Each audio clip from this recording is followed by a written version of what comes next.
Okay, hi, welcome to the Articulate Outburst podcast. I'm the Salesman and I'm trying this with my headphones in to see if the sound quality is any better.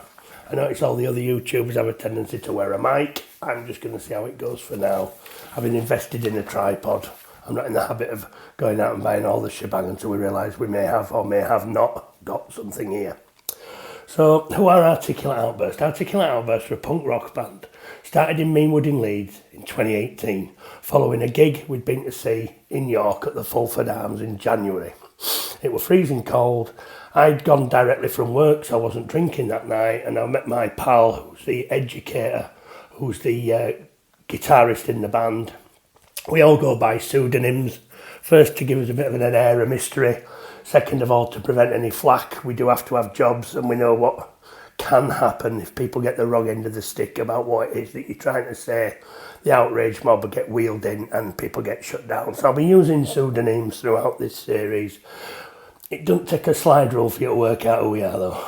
But for the purposes of this chat and the purposes of this channel, we're going to use pseudonyms. So what is Articulate Outburst? Articulate Outburst is a punk band that was formed in Meanwood in Leeds in 2018. We'd been to a gig, it was terrible. I thought we could do better. The guitarist challenged me to do better. I wrote a few lyrics. We went round to his house and we banged on the table for the drums and he played on his guitars, pretty noisy, but within all that we thought we had something. We certainly had the subject matter for if punk were invented in 2018, 2019, 2020, it wouldn't be singing about anarchy and police oppression, it would be singing about what has become infectious in society, where the real power centres lie, and it would kind of direct all its ire towards that, the social socialism.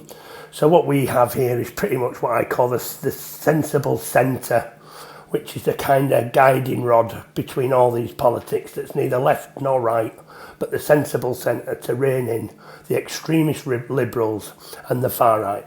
So this is set firmly in the sensible centre political wise, but it really does poke fun at those on those other sides of that political spectrum. So the evolution of the band was a simple one. Originally we thought we'd just be singing about the kids, lads, lasses in the pub. The Outcast was a guy who shall remain nameless. That became another song, but this was all a little bit of fun. We also wrote certain political songs such as Social Media and how obsessive people have become with their phones, replaying things that just make them feel better all the time or make them feel worse in the case of some networks that shall not be named. And it is going to be divisive. I think there's some real long-term detriment to this. So Social Media, we sang Social Media, and then Anybody Out There was perhaps, and is still one of our best songs, is the overarching song that really contains the rest of the album.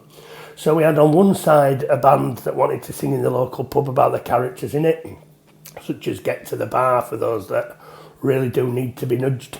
And for, as I say, the man who shall remain nameless, Outcast, who we all love, but is not loved by many.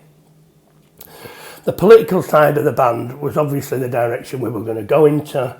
We incorporated a couple of friends, the director, the unknown, and we played in the director's kitchen for about 6 months. I think if you go onto our Facebook channel, our YouTube channel, you can see some of the early works. Certainly some of the pictures of that time are on there.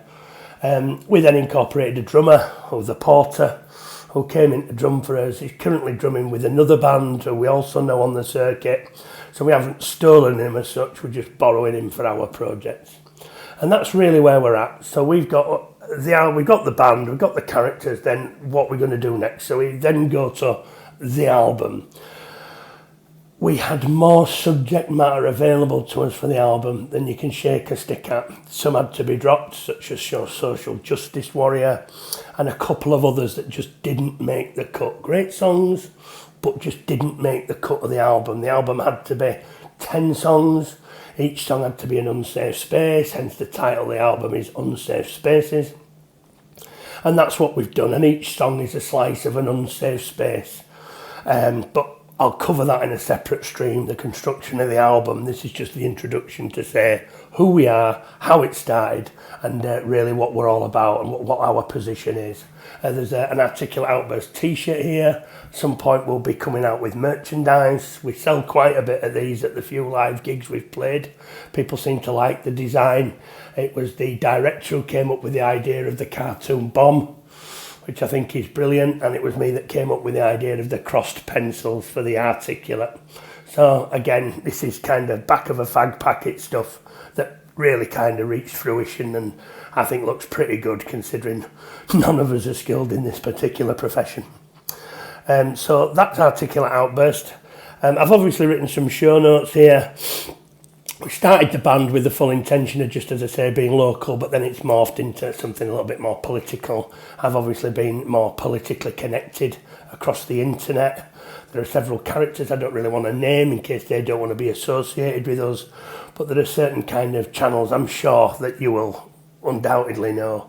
There's an event called the Whitton, which is held every year, and those characters go to that event. I think I'm safe in saying that, so I don't really want to associate them with me, but it would be remiss of me not to mention that a hell of a lot of our subject matter as a band has come from this avenue and from these people.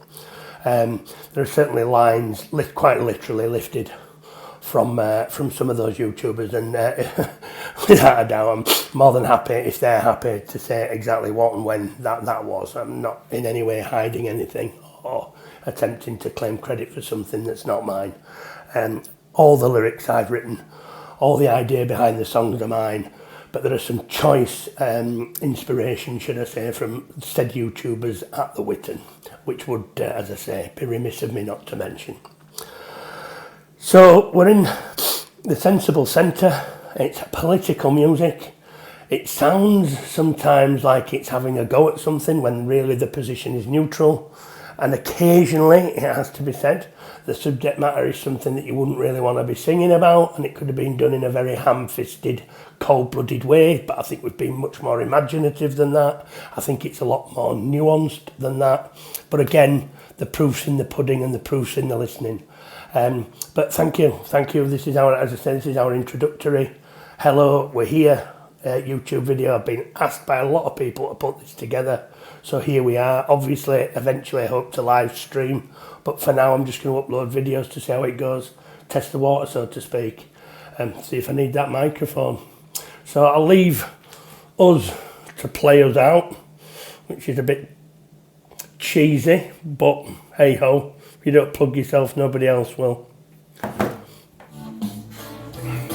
Plus I need to check out whether the sound levels work or not on this microphone. This is Snowflake, and the link is in the description.